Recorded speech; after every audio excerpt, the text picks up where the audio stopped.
Buenas noches amigos de Julie en el Mundo, nuevamente aquí, como siempre en pie de lucha, escuchando, viendo todos los acontecimientos que están sucediendo en el Perú después del golpe de Estado, vacancia presidencial que ha sucedido a Pedro Castillo. Y nada, aquí quise que en esta ocasión quería hacerles, hacerles ver un análisis político, ¿no? De una persona más experta que nos puede explicar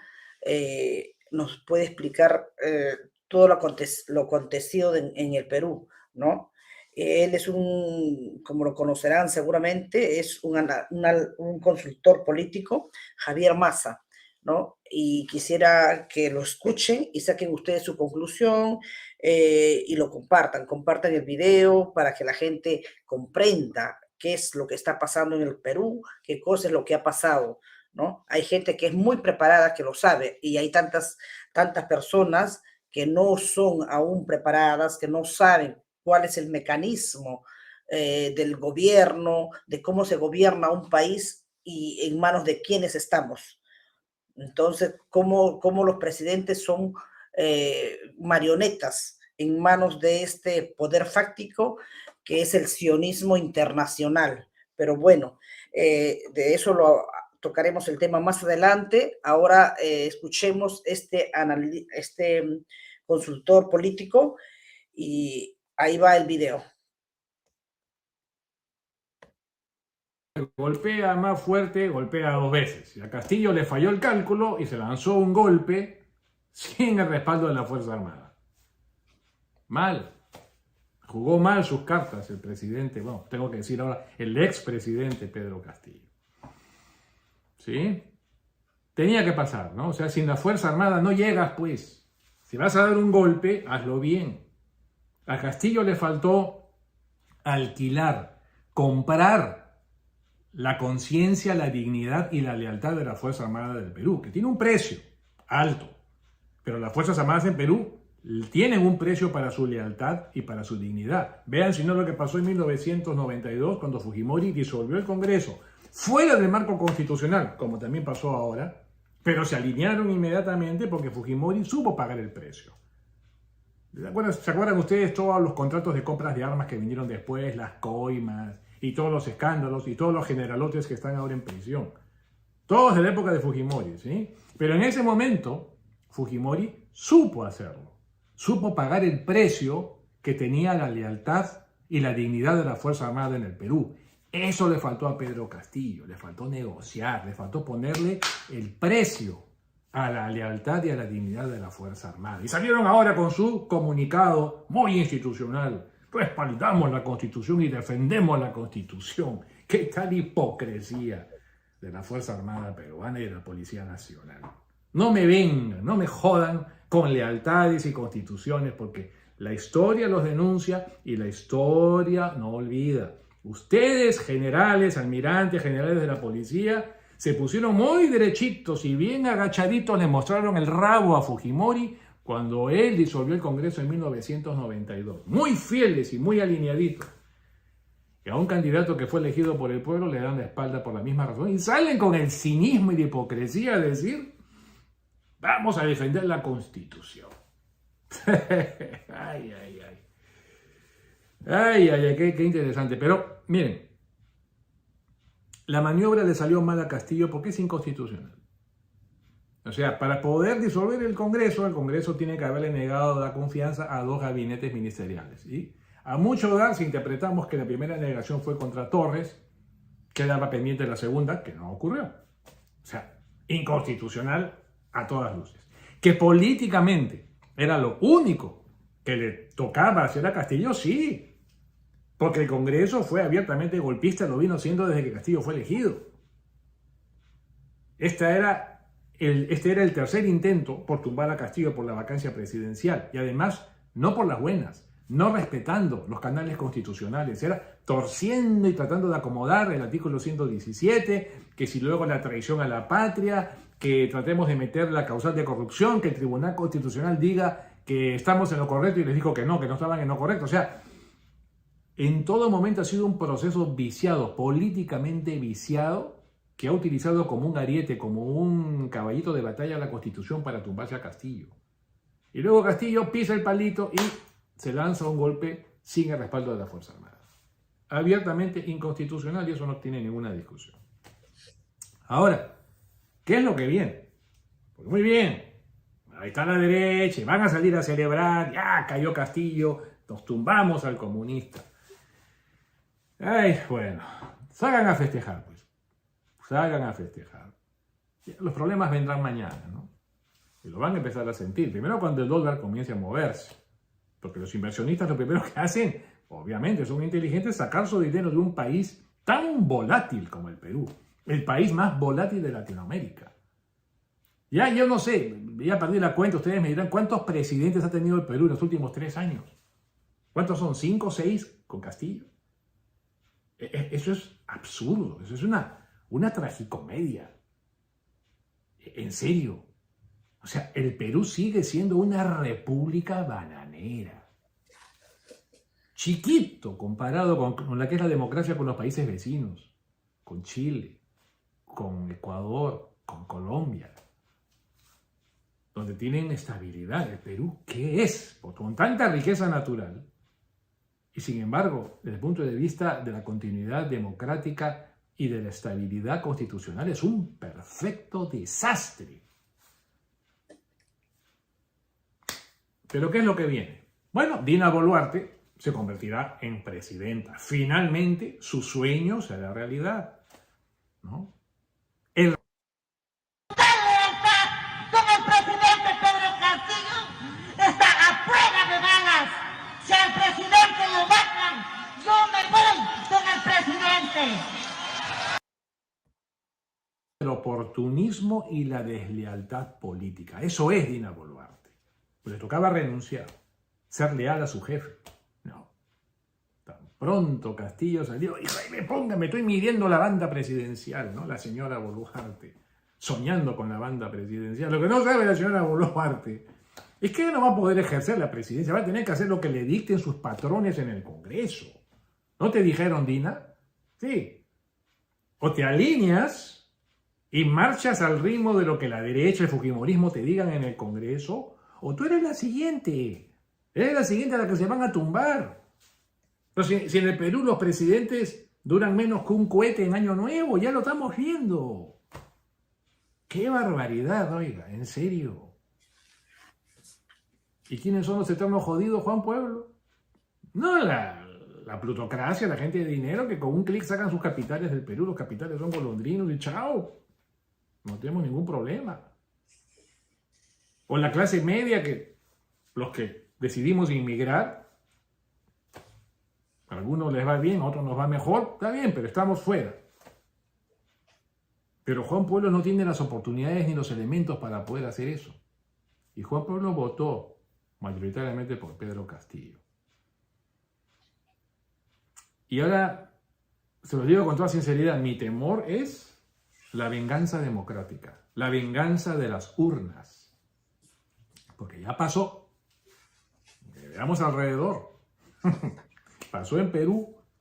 En 1968 se tumban a Fernando Belaúnde. Un golpe militar. Y en 1980, que hay elecciones, es reelegido Fernando Belaúnde como presidente de la República. A quien la Fuerza Armada tumbó, el pueblo lo puso de regreso en Palacio de Gobierno. Vean en Brasil. A Lula da Silva le hacen todo un proceso judicial, lo meten en prisión, sale finalmente de prisión y el pueblo lo vuelve a colocar en la presidencia de la República. No digo de Castillo. Castillo creo que ya terminó su carrera política, me queda clarísimo. Que venga alguien más. Que venga alguien más de la izquierda y que venga alguien más de la izquierda radical. ¿Qué pasa? Si ese pueblo dolido, con toda razón, dolido, porque si bien Castillo rompió con la Constitución con este fallido golpe contra el legislativo, la verdad es que le vinieron haciendo la vida imposible desde que él juramentó. O sea, la jugada golpista empezó desde el comienzo de su administración. ¿Qué pasa si ese pueblo que votó por Castillo se decide por Antauro Humala. Ya sé, van a salir a decir, oye, no, tú estás alucinando, no tienes idea de lo que estás hablando. ¿Y quién de ustedes anticipaba que Castillo iba a ser elegido presidente hace 2 años? ¿Quién? ¿Quién de ustedes lo tenía en su cálculo político? Yo no lo traía. Y yo me dedico a esto. ¿Quién en Perú? Nadie, ni las encuestadoras lo traían.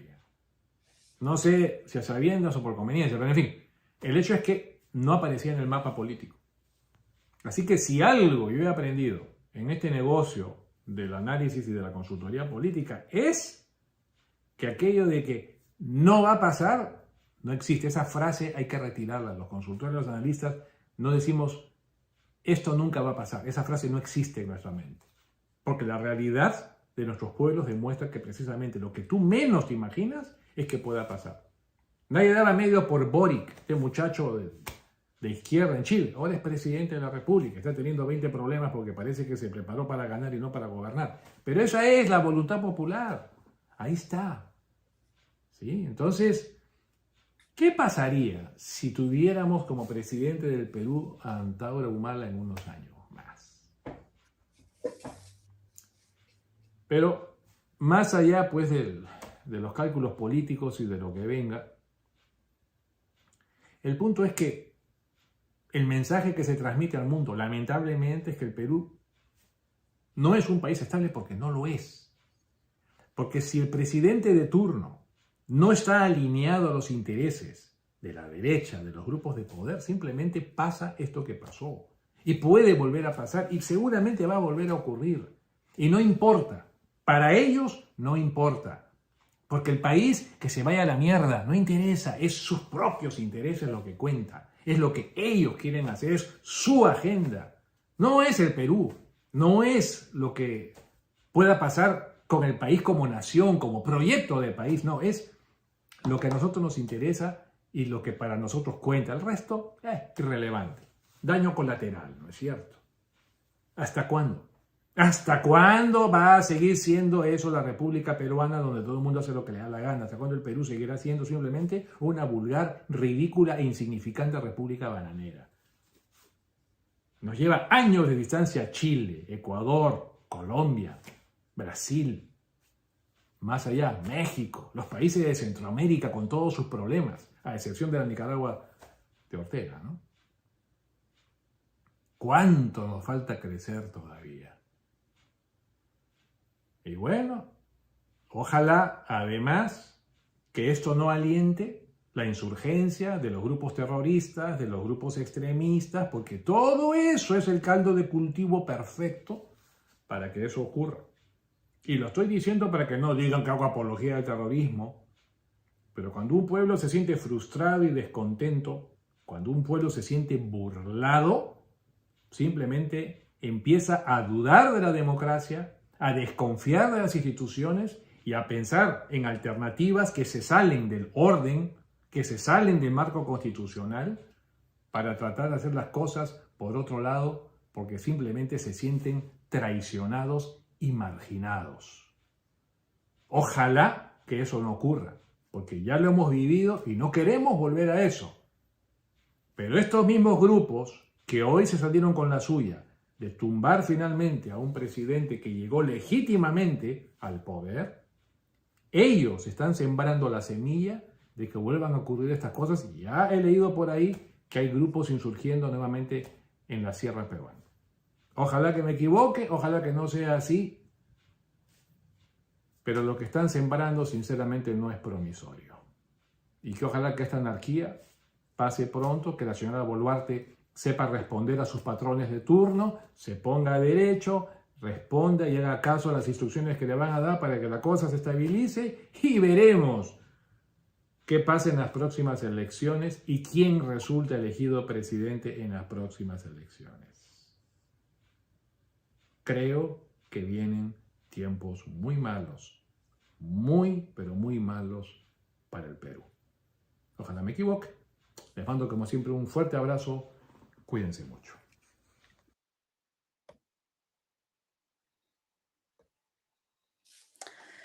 Bueno, amigos, ya escucharon a este consultor político. Y qué, qué decir más sobre esto, cuando creo que las cosas han sido bastante claras, ¿no? A mí me queda la esperanza que el pueblo del Perú, que se encuentra en vigilia, haga algo y regresen al presidente Pedro Castillo, donde tiene que estar para que siga cumpliendo su mandato y, y, y realmente cierren el Congreso, porque el Congreso es la jaula de toda la corrupción en el Perú. Aunque si ellos lo niegan y lo niegan, pero ya estamos hartos, cansados de tanta corrupción, de dar, de pagarles el sueldo a estos, no tengo ni siquiera, no tengo cómo llamarlos, porque todo les queda chico, cualquier nombre que use para denominarlos queda muy corto para estos delincuentes, ¿no? Traidores de la patria. Deberían ir presos todos por traidores a la patria.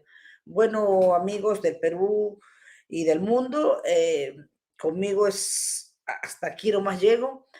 No se olviden de darme like, manito arriba, compartir mis videos, escribirse en mi canal. Julie en el mundo, me encuentran en Facebook y en YouTube. Gracias. Hasta la próxima. Chao, chao.